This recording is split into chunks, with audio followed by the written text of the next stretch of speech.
নমস্কাৰ, মই কৃষ্ণমণি নাথ। প্ৰথমে ৰাইজলৈ মই শ্ৰদ্ধা নিবেদন কৰিলোঁ। আচলতে মই যোৱা 28 এপ্ৰিল তাৰিখে হোৱা অবাঞ্ছিত ঘটনাটোৰ বিষয়ে দুআষাৰ ক'বলৈ আহিছোঁ। আচলতে সেইদিনা যি অবাঞ্ছিত ঘটনা ঘটিল, মোৰ সংগীতৰ ইমান দীঘলীয়া জীৱনটোত এদিনো ঘটা নাই, মোৰ মনত নপৰে। সৰু বৰ কিবা কথা থাকিব পাৰে, কিন্তু মই সেইদিনা বৰ খং কৰিলোঁ, অলপ উচ্চ স্বৰত কথা ক'লোঁ। তাকে ৰাইজে বেয়া পাইছে, বহুতৰ বেলেগ মন্তব্য দিছে। আচলতে হয়, মই সেইদিনা উচ্চ স্বৰত কথা কৈছিলোঁ, কিন্তু তাকে যদি মই নিম্ন স্বৰত ক'লোহেঁতেন সেই কথাকেইটা ৰাইজে বেয়া নাপালেহেঁতেন চাগে। কিন্তু কি কাৰণত মোৰ ইমান খং উঠিলনো? এনে বিনা কাৰণতো খং উঠিব নোৱাৰে। আৰু সকলোৱে ভাবিছে কুমাৰ ভৱেশ্বৰ নাযাবা গীতটো গাবলৈ অনুৰোধ কৰাৰ কাৰণে। আচলতে সেইটো এটা কথাহে, নাযাবা কথাটোক লৈ। কিন্তু আচলতে মোৰ মঞ্চ উঠাৰ সময়ৰ পৰা চিঞৰি মোক ব্যক্তিব্যস্ত কৰি তুলিছিলে। ঐ এইটো গা, ঐ সেইটো গা, মানে ঐ তই এইটো গা, মানে সৰু ল'ৰা ছোৱালীটো। এটা সময়ত মোৰ খং উঠি মই উচ্চ স্বৰত কথা ক'লোঁ। তাৰ কাৰণে মই অসমবাসীৰ ওচৰত মই বেয়া নাপাবৰ কাৰণে নিবেদন কৰিলোঁ, বেয়া নাপাব। কিয়নো মোৰ গোটেই জীৱনটো তেনেকুৱা ঘটনা ঘটা নাই। আপোনালোকে মন কৰিছে নাই নাজানো। আৰু ময়ো মানুহে, আমিও মানুহে। কোনোবা সময়ত আমি সেই খঙৰ বশৱৰ্তী হৈ দুআষাৰ কথা কৈ পালোঁ, তাকে আপোনালোকে ধৰি নাথাকিব। আৰু এটা কথা আপোনালোকে মন কৰিছিল নে বাৰু, ভিডিঅ'বোৰত দেখিছিল নে? মই কিন্তু কথাখিনি কওঁতে ৰাইজক কৈছিলোঁ, ৰাইজ আপোনালোকক লৈ মোৰ এই খং নহয়, মোৰ এই খং দেখি আপোনালোকে বেয়া নাপাব দেই।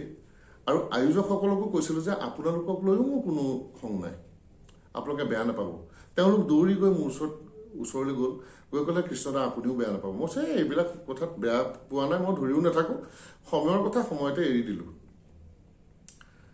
তাৰপিছত বৰ সুন্দৰভাৱে অনুষ্ঠান আগবাঢ়ি গ'ল, আৰু অনুষ্ঠান খুব ভাল হৈছে বুলিও ৰাইজে মন্তব্য কৰিছে।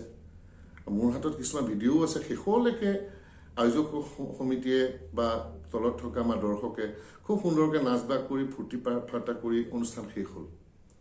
শেষ হোৱাৰ পাছত মই ভাইটি প্ৰণৱ বৰুৱা, আপোনালোকে নিশ্চয় চিনি পায়, তেওঁ ভ্ৰাম্যমান থিয়েটাৰৰ নাটক লিখে। কিন্তু তেওঁ প্ৰাৰম্ভিক সময়ত মই মোৰ মইনামাতৰ পৰা আদি কৰি বিভিন্নখন ভিডিঅ' ছবিত তেওঁক মই চিত্ৰনাট্য সংলাপ লিখাৰ কাৰণে মই সুবিধা কৰি দিছিলোঁ যে আমাৰ ল'ৰা এজন অসমলৈ আগবাঢ়ি যাওক। আৰু সেই ফিল্ডখনতো মই কেইবাবাৰো গৈছোঁ প্ৰণৱৰ লগত, গৈ তাতে মই গীতৰ চৰ্চাও কৰিছোঁ। মোৰ এটা সম্পৰ্ক আছে। মোৰ ঘৰলৈ সেই সময়ত বিহুৰ আমন্ত্ৰণ জনাবলৈ প্ৰায় 25জনমান লোক আহিছিলে। আহি তেওঁলোকে বহুত মোৰ লগত আলোচনা কৰি মই যিমান কম মাননীৰে প্ৰগ্ৰেমটো কৰিব পাৰোঁ সিমান কম মাননীত প্ৰগ্ৰেমটো কৰি দিছোঁ। আৰু এটা অভিযোগ তুলিছে যে মই গাড়ীতে গৈ বহিলোঁ, গাড়ীৰ পৰাই নামি গুচি আহিলোঁ। আচলতে মোক 10 বজাত অনুষ্ঠান দিম বুলি কৈছিলে তেখেতসকলে। মই 9 বজাত গৈ পালোঁগৈ, 9 বজাৰ পৰা 10-5 মিনিট ইফালে সিফালে। তাৰপিছত তেওঁলোকে মোক কিন্তু আহকচোন এই মানুহ ঘৰতে আপুনি বহিবলৈ ঠিক কৰিছোঁ, বা আহকচোন আমাৰ এইটো কাৰ্যালয় আছে ইয়াতে বহক, মোক কিন্তু তেনেকৈ মতা নাই। কিন্তু মোক মাত দিছে। মই এই কথাটো ধৰাও নাই, কিন্তু তেওঁলোকে কোৱাৰ কাৰণে প্ৰসংগক্ৰমে কৈছোঁ। মই তাৰপিছত গাড়ীতে বহি নাথাকি মই ক'ত থাকিম বাৰু? মঞ্চমান নামাৰ পিছতো মই ক'ত বহিম বাৰু? মই গাড়ীখনতে বহিব লাগিব। আৰু ৰাতি পুৱালৈকে তেওঁলোকে মোৰ লগত বিহু নাচিছে, ফূৰ্তি কৰিছে। কৰাৰ পাছত মই প্ৰণৱক ক'লোঁ, ভাইটি মই যাওঁ, আৰু মোৰ যি মাননী আছিলে মোৰ এজন বন্ধু আৰু ভাইটি এজনৰ চিনাকি কৰিলোঁ, তেওঁলোকৰ হাতত দিবা। তেওঁলোকে সেইমতে তেওঁলোকৰ যি মাননী দিবলগীয়া আছিল দিলে। তাৰপিছত কমিটিয়ে মোলৈ ফোন কৰি, কৃষ্ণদা খুব ভাল লাগিল, কথা এটা কওঁ, আপুনি আমাক 5,000 টকা এটা দি যাওক, আমি বিহুৰ যিখিনি ল'ৰাই ছোৱালীয়ে কষ্ট কৰি আছোঁ, আমি এটা ধুনীয়াকৈ বিহুৰ প্ৰীতিভোজ খাম, তাৰ কাৰণে আপুনি আমাক কিবা এটা দি যাওক। মই তেতিয়া তেওঁলোকক কথা মন ৰাখি পেলাই মই ক'লোঁ, ঠিক আছে বাৰু 5,000 নিদিওঁ, মই যিহেতু সীমিত পইচাত প্ৰগ্ৰেমটো কৰিছোঁ, মই তোমালোকৰ কাৰণে মই টকা 2,000 প্ৰীতিভোজৰ নামত দি গৈছোঁ। তেওঁলোকে খুব ধন্যবাদ জনাই পইচাটো গ্ৰহণ কৰিছে। তাৰ পাছত তেওঁলোকে প্ৰেছ মিট দিছে। মই সেইটো কথা আচৰিত হৈ উঠিছোঁ, কিয়নো যদি মোক বেয়া পালেহেঁতেন তেওঁলোকে মোৰ লগত ইমান নাচি বাগি ৰাতিপুৱাই নিদিলেহেঁতেন। ইমান ফূৰ্তি কৰাৰ পাছত কাৰ প্ৰৰোচনাত পৰি তেওঁলোকে এনেকুৱা কৰিছে মই একেবাৰে নাজানো। আৰু যিসকলে প্ৰচাৰ কৰিছে তেওঁলোকে আংশিক ভিডিঅ'টোহে দেখাইছে। এজন মানুহ তেওঁ যেনিবা গায়কে হওক বা কিয়ে হওক, তেওঁ এটা পৰ্যায়লৈকেহে ধৈৰ্য ধৰিব পাৰিব। কিবা এটা চাগে মোৰ অন্তৰত দুখ লাগিছিলে, কষ্ট পাইছিলোঁ চাগে, নহ'লে মই যোৱা 30-40 বছৰীয়া মোৰ যিটো শিল্পী জীৱন, গানৰ জীৱন, এই জীৱনত আপোনালোকক বাৰু কেতিয়াবা অভব্য ব্যৱহাৰ কৰা মনত পৰেনে আপোনালোকৰ? আৰু তেওঁলোকে হ'লেও মোক সেই সময়ত বেয়া নাপাব বুলি মুখে ক'লে, ময়ো ক'লো বেয়া নাই পোৱা, ৰাইজকো মই ক'লো যে ৰাইজ আপোনালোকে বেয়া নাপাব, আপোনালোকক লৈ মোৰ কোনো কথা নাই। তাৰ পাছত তেওঁলোকে হঠাৎ এনেকুৱা কৰি পেলালে, প্ৰীতিভোজ খাবলৈও মোৰ পৰা পইচা লৈছে।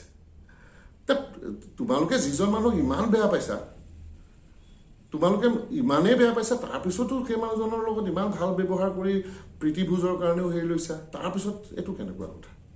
বাৰু যি নহওক, মই এইবিলাক কথাও ধৰি ৰখা নাই। মই বৃহত্তৰ সেই অঞ্চলবাসী ৰাইজক বেয়া নাপাবলৈ অনুৰোধ জনাইছোঁ। আচলতে তেখেতসকলৰ লগত মোৰ কোনো ধৰণৰ সংঘাত নাই, আনকি মোৰ আয়োজকসকলৰ লগতো একো সংঘাত নাই, কাৰো লগতো একো সংঘাত নাই। এইটো সাময়িক এটা কথা আছিলে, সেই সময়ৰ এটা বেয়া সময় আছিলে। সেই বেয়া সময়ৰ কাৰণে ৰাইজে মোক বেয়া পাই নাথাকিব। মই আশা ৰাখিছোঁ ৰাইজে মোক এই কথাটোত কেতিয়াও বেয়া পাই নাথাকে যাতে। ধন্যবাদ। আৰু কিবা থাকিলে গঠনমূলকভাৱে মোক ক'ব, মই নিশ্চয় আপোনালোকৰ কথাবোৰ শ্ৰদ্ধাৰে শুনিম।